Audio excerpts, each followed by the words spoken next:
তোমরা শুনছো Bangla movie tales. Bangla movie tales. আজ আমরা যে মুভিতে এক্সপ্লেন করব তার নাম উটাতে এক রাতে ঘটে যায় পরকীয়া, খুন এবং প্রতিশোধ। তো চলো শুরু করা যাক। আজ আমি নিয়ে এসেছি একটি গল্প নিয়ে। মজার কথা হলো এই গল্পটি একটি রাতেই ঘটে যাওয়া কিছু ঘটনাকে ভিত্তি করে বানালেই আর সকাল হতে হতে শেষ। আশ্চর্যজনক কথা, তাই না? চলো দেখি কি আছে এই গল্পতে। মুভিটি শুরু হয় শাইনি নামের একটি মেয়েকে নিয়ে। সে নিজের রুমে বসে ইয়ারফোনে কারোর সঙ্গে কথা বলছে।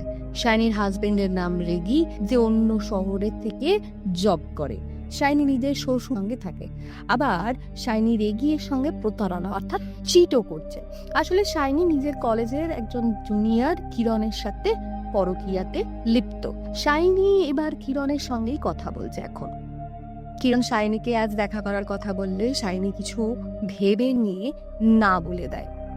গল্পে আরো এগোনোর আগে মুভির চলাকালীন সময়, তাই চারিদিকে লকডাউন।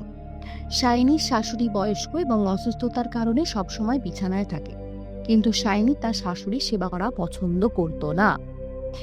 এই সময় সে রীতা নামের একজন কেয়ারটেকারকে রেখেছিল শাশুড়ির দেখভালের জন্য, যে একটি চোখে অন্ধ আবার অর্ধেক কালাও। যখন জোরে চেঁচিয়ে কথা বলা হয় তখনই সে শুনতে পায়।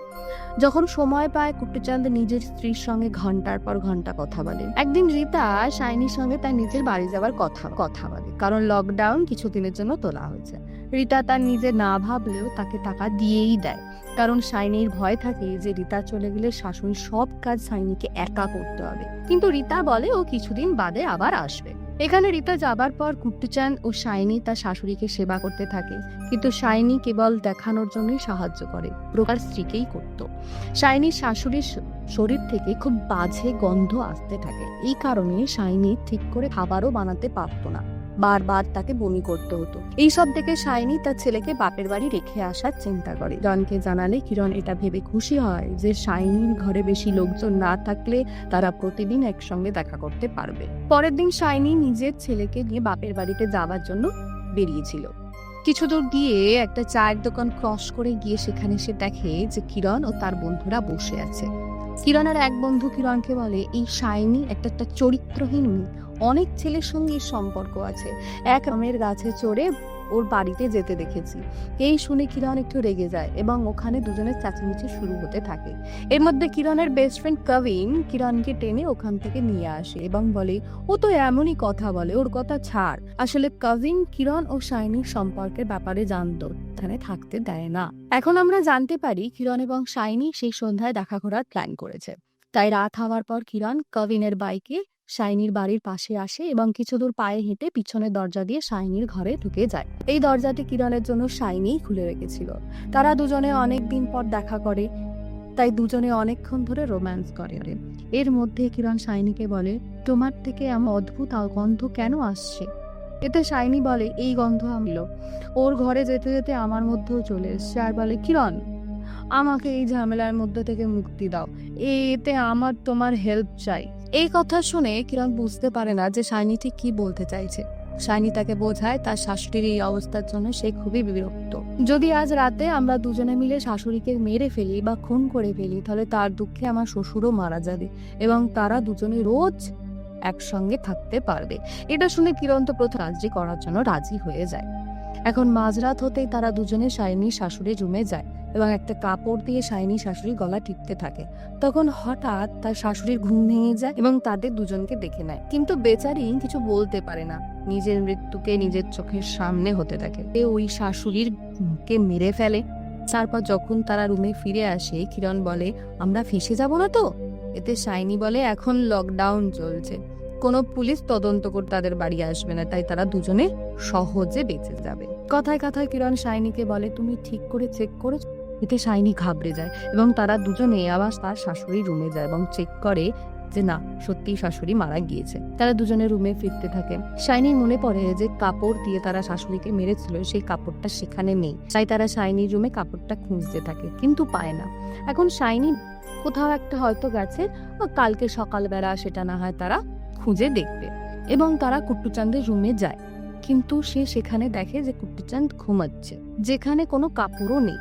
তারা দুজন শাইনির রুমে যায়, একটু শান্ত হয়। ওনের মনে হয় যে কাপড়টি এখন কোথাও হবে। শাইনি ডিসাইড করে তারা কাপড়টা সকালে খুঁজবে, তো তারা নিজেরা মুড লাইট করার জন্য রোম্যান্স করতে থাকে। তারপর শাইনি কিরণকে পিছনে দরজা দিয়ে বাইরে পাঠানোর জন্য যেতে থাকে। দুজনে জানতে পারে দরজাটা বন্ধ আছে, আর হঠাৎ কারেন্ট চলে যায়। তারা দুজনে ঘাবড়ে যায়। শাইনি আর দরজাটা চেক করতে যায়, দেখে সেটাও বন্ধ।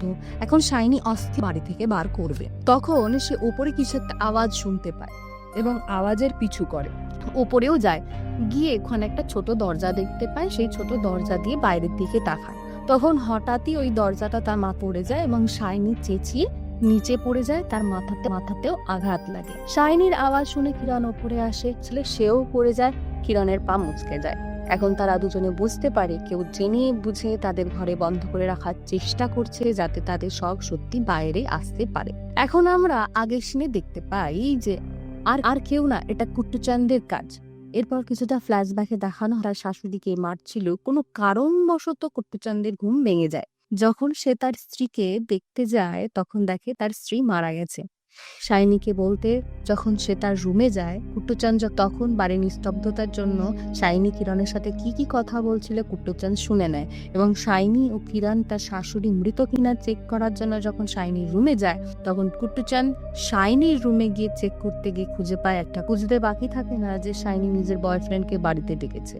তো যখন শাইনি কুট্টুচাঁদকে দেখতে পায় এবং তার রুমে যায়, তখন কুট্টুচাঁদ ঘুমানোর নাটক করে। যখন শাইনি ও কিরণ নিজের রুমে ফিরে যায়, তখন কুট্টুচাঁদ নিজের ছেলে রেগে গিয়ে কল করে গুরুত্বপূর্ণ কথার অজুহাত দিয়ে সকালে তাকে বাড়ি আসার কথা বলে দেয়।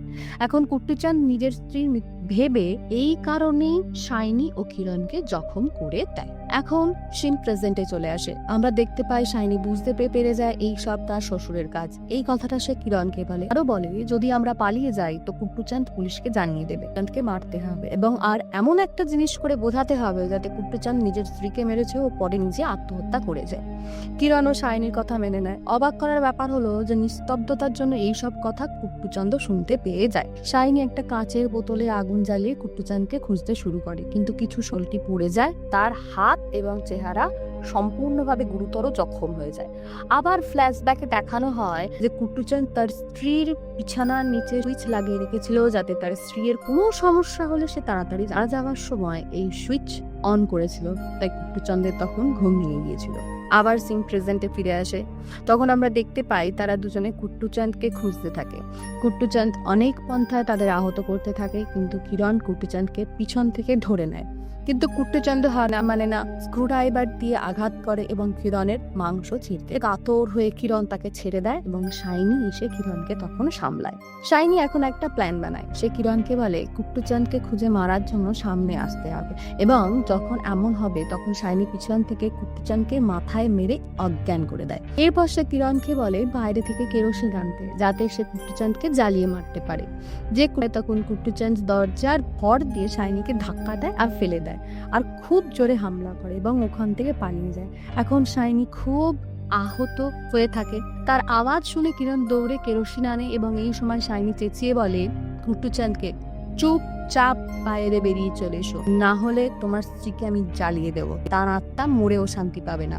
এখন বছরের পর বছরের ক্ষোভ পুষে থাকা যেটা শাইনির মধ্যে ছিল, সে তার শ্বশুরের ওপর বর্তায়, তাকে মারধর করে, আহত করে। এই সময় কুট্টুচাঁদ স্থির করে নেয় যে সে তাদেরকে মেরেই ছাড়বে। প্রথমে তো কুট্টুচাঁদ মরে যাওয়ার নাটক করে, কিন্তু তারা দুজন কাছে আসতেই শাইনির চোখে আঙুল দিয়ে আঘাত করে এবং পালিয়ে যায়। ঘরে গিয়ে পুলিশকে ফোন করে, কিন্তু ফোন হয় না। এই কলটা শাইনি দেখতে পেয়ে যায় এবং তখন বুঝতে পারে যে পুলিশ তাদের লোকেশন ট্র্যাক করে সেখানে পৌঁছে যাবে। এই সিচুয়েশন থেকে বেরোবার জন্য শাইনি কিরণকে বলে কেভিনকে ডাকো। কেভিনকে আমের গাছ দিয়ে ভেন্টিলেটর হয়ে আসতে বলে। এই কথাটা শুনে কিরণ চুপ হয়ে যায়, কারণ এই সমস্ত কথা তার বন্ধুরাই তখন বলছিল। এখন কিরণ রেগে গিয়ে বলে তুমি আমাকে চিট করছো। এই আমের গাছের রাস্তা দিয়ে অনেক ছেলেকেই তুমি নিজের রুমে ডাকো, তাই না? এই শুনে শাইনি বলে এখন তার কাছ থেকে কোনো রকম ক্যারেক্টার সার্টিফিকেট সে দেবে না তার কাছে। প্রথমে তাদের বেরোনোটা জরুরি দেখে তাকে মারতে থাকে, কিন্তু সেখানে আগে থেকেই তেল পড়ে থাকে, তাই সে পিছলে পড়ে যায় ও ধস্তাধস্তিতে কুট্টুচাঁদ তার মাথায় মারতে থাকে এবং তাকে মেরে ফেলে। এই সময় শাইনি তার স্বামীর রেগিকে কল করে বলে কিছু গুন্ডা তাদের বাড়িতে ঢুকে তার মাকে মেরে ফেলেছে ও তার বাবাকে ও তাকে আহত করে দিয়েছে।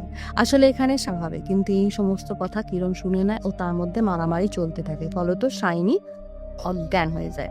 এখন কিরণ স্থির করে নেয় যে সে কুট্টুচাঁদকে মেরেই ছাড়বে। সে কুট্টুচাঁদের পিছু পিছু একটা রুমে যায় ও দরজা খোলে। তখনই উপর থেকে একটা সিলিন্ডার পড়ে যায় ও তখনই কিরণের মৃত্যু হয়। আসলে এই সিলিন্ডার ওপর ফেলে তাকে মেরে ফেলার জন্য। এখন শাইনির জ্ঞান আসে ও তখন দেখে সে সেই অবস্থায় পড়ে আছে। এই সময় কুট্টুচাঁদ ক্লান্ত হয়ে গিয়েছিল এবং খুব কষ্ট করে দরজার কাছে গিয়ে মুখ থেকে চাবি বার করে দরজা খোলে। এখানে সকাল হয়ে গিয়ে থাকে। পুলিশ আইনিকে হসপিটালে পাঠানো হয় আর বাকি 3টে ডেড বডিকে তদন্ত করার জন্য পাঠিয়ে দেওয়া হয়। এর মধ্যে রেগি এসে পড়ে। সে নিজের মায়ের রুমে যায় ও দেখতে পায় তার মা নতুন শাড়িতে নিজের বিছানায় চিরকালের জন্য ঘুমিয়ে পড়ে রয়েছে। এই কাজটা নিজের স্ত্রীকে একটি নতুন শাড়ি পরিয়ে রাখে, যাতে যদি সে বেঁচে না থাকে তাও যেন তার স্ত্রীর অন্তিম কাজ ঠিকভাবে সম্পূর্ণ হয়। গল্পটা এখানেই শেষ বন্ধুরা। যদি তোমাদের এই এক্সপ্লেনেশন ভালো লেগে থাকে তো লাইক করো, কোনো সমস্যা থাকলে অবশ্যই কমেন্টে বলো। Thank you.